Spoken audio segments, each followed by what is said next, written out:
Hello students, in this video lecture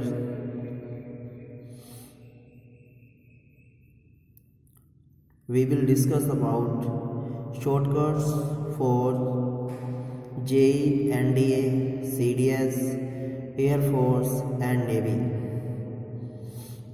students, जैसा कि आपको पता है JEE, NDA और एनी अदर कॉम्पिटिटिव एग्ज़ाम में टाइम बड़ा ही कम होता है और मैथ में अगर हमें किसी क्वेश्चन का शॉर्ट ट्रिक्स पता है तो हम बड़े से बड़े क्वेश्चन को विद इन टाइम कर सकते हैं। वैसे तो सक्सेस के लिए कोई शॉर्टकट नहीं होता है, पर फिर भी आजकल के दौर में बिना शॉर्टकट्स के कॉम्पिटिटिव में बैठना काफ़ी मुश्किल है। तो स्टूडेंट्स, मैं आप सभी के लिए कुछ शॉर्टकट्स लेके आया हूँ। सबसे पहले आज हम स्टार्ट करेंगे बाइनोमियल थ्योरम, क्योंकि डिटेल में आपने 11th क्लास में कर रखा है। अब इस टाइम जब आप कॉम्पिटिटिव की तैयारी कर रहे हैं तो सिर्फ आपको शॉर्टकट्स की काफ़ी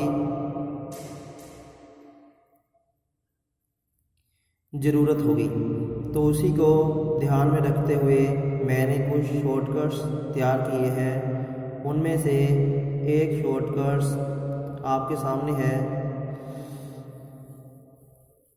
बाइनोमियल में एक सब टॉपिक है the term independent of X in expansion of A X की power B plus B upon X की पावर क्यू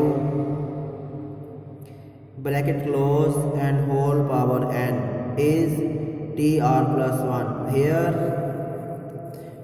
यहाँ पे आर निकालेंगे, R is equal to N P upon P plus Q and यहाँ पे N P Q, ये तीनों ही नेचुरल नंबर होंगे एंड ए और बी आर एनी कांस्टेंट। ध्यान रहे, जब हमने टी आर प्लस निकालना होता है तो यहाँ पे हम लगाएंगे जनरल टर्म निकालने का फॉर्मूला। उसके अकॉर्डिंग हमारे पास टी आर प्लस वन क्या बनेगा, N C R, then expansion की first term that is A X की पावर बी, इसको यहाँ लिखेंगे ए एक्स की power B and whole power N minus R into expansion की second term mean this term B upon X power Q की whole power R. This is the formula to find general term. इसी को use करते हुए हम निकालेंगे the term independent of x. Students, यहाँ हमारे पास एक क्वेश्चन है, this question, find the term independent of X in the expansion of 3/2 x square minus 1/3 की होल पावर 9। यहाँ पे 3/2 हमारे पास a है एंड x की पावर जो 2 है, यहाँ 2 क्या है, p, एंड नेक्स्ट में हमारे पास b क्या है, b है -1/3, b is -1/3 and what is q, q mean जो यहाँ पे x की पावर है that is 1 and here n is 9. तो स्टूडेंट लेट्स स्टार्ट। सबसे पहले हम यहाँ पे r निकालेंगे। r के लिए पहले राइट करेंगे n is equal to 9, okay, p is equal to 2, here p is 2 and q is equal to 1, this is 1। then r निकाल लो, therefore r is equal to np, n कितना है 9, p क्या है 2, तो 9 multiply 2 upon p plus q means 2 plus 1, this will be 18 upon 3 से divide किया 18 को तो 6 आ गया, तो that means r is equal to 6, okay. अब उसके बाद हम अप्लाई करेंगे जनरल टर्म का फॉर्मूला। उसके लिए टी आर प्लस 1, n कितना है हमारे पास स्टूडेंट्स, हमने देखा है पीछे n है 9c and what is r निकाला आपने 6, और यहाँ पे एक्सपेंशन की फर्स्ट टर्म वो क्या है 3/2 x square then whole power 9 minus 6 means 3 into में एक्सपेंशन की second term that is -1/3 x and power में क्या आएगा r। What is r is 6, okay. अब इसको आगे सॉल्व करेंगे।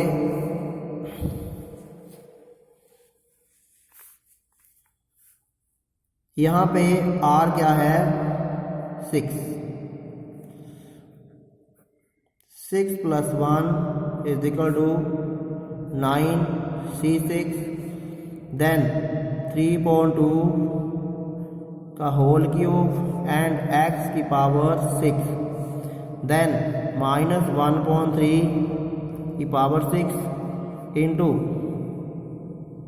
1/x power 6। अब जो मेरे पास यहाँ पे x पावर 6 और यहाँ पे क्या है x power 6, this will be cancel out like this, okay. अब आगे चलेंगे 9c6 देन 3 की power 3 that means 3 into 3 into 3 and 2 power 3 that means 2 into 2 into 2। यहाँ पे है -1 की पावर 6 अपॉन 3 की पावर 6 में 3 into 3 into 3 into 3 into 3 again into 3 mean 3 को राइट किया है 6 time and this will be cancel out by this. Then हमारे पास क्या बचेगा 9c6, यहाँ देखो बच्चों -1 की पावर क्या है 6, this will B +1 and upon 2 into 2 into 2 this will B 8 and 3 into 3 into 3 this will B 27। अब स्टूडेंट इसको सॉल्व करेंगे 9c6 क्योंकि 6 काफ़ी बड़ी वैल्यू है, इसको हम कम करेंगे कैसे 9 minus 6 दैट इज 3, क्योंकि हमने एक प्रॉपर्टी पढ़ी है +1 में NCR is equal to NCn-r। ये सब लगाएंगे अगर r की वैल्यू काफ़ी बड़ी हो, तो यहाँ पे आ गया NC3 मतलब 9c3 1/8 × 27। अब अगर आपको कॉम्बिनेशन का फॉर्मूला याद नहीं है तो उसका भी एक शॉर्टकट है। यहाँ पे n कितना है 9, यहाँ पे r कितना है 3, तो हम 9 को कैसे लिखेंगे 9 8 7 means 3 bar 1 2 3 because this is 3। तो 9 को मैंने 3 स्टेप तक सॉल्व कर लिया। मीन्स जब हम फैक्टोरियल खोलेंगे तो वैल्यू कम होती जाती है 9 8 7 एंड नीचे 3 फैक्टोरियल। अगर चाहे तो आप यहाँ पे फॉर्मूला भी लगा सकते हो अगर आपको वो याद है। अब 8 से 8 कैंसिल, देन 9 से 27 कैंसिल किया, this will be 3, then 7 upon इसको आप बोलोगे this will be 3 into 2 into 3, then 7 upon 18, this is the T7।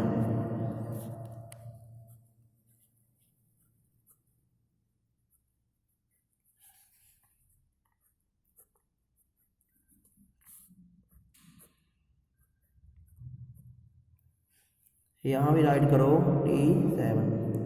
तो स्टूडेंट यहाँ पे क्या देखा आपने कि term independent of x means जो आप आंसर निकालेंगे वहाँ पे आंसर में एक्स नहीं आएगा, आंसर में सिर्फ आएगी कांस्टेंट वैल्यू दैट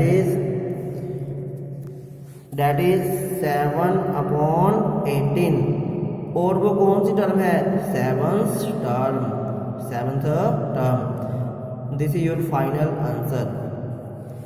अब बच्चों अगर आपको ये कॉन्सेप्ट समझ आ गया है, जब आप इस कॉन्सेप्ट को 2-3 बार प्रैक्टिस करोगे तो यह आपके लिए काफ़ी इजी और छोटा कॉन्सेप्ट है। यहाँ पे मैंने इसलिए इतना एक्सप्लेन किया ताकि आपको मेथड समझ आए। अदरवाइज जब आप एक बार प्रैक्टिस करोगे तो आपको यही सम बड़ी जल्दी आप निकाल सकते हैं, मतलब क्विकली मीन्स फास्टली। तो स्टूडेंट अगले वीडियो के लिए मैं फिर आपके साथ बड़ी जल्दी नेक्स्ट वीडियो लेके आ रहा हूँ इसी टॉपिक के ऊपर means binomial theorem. Thank you.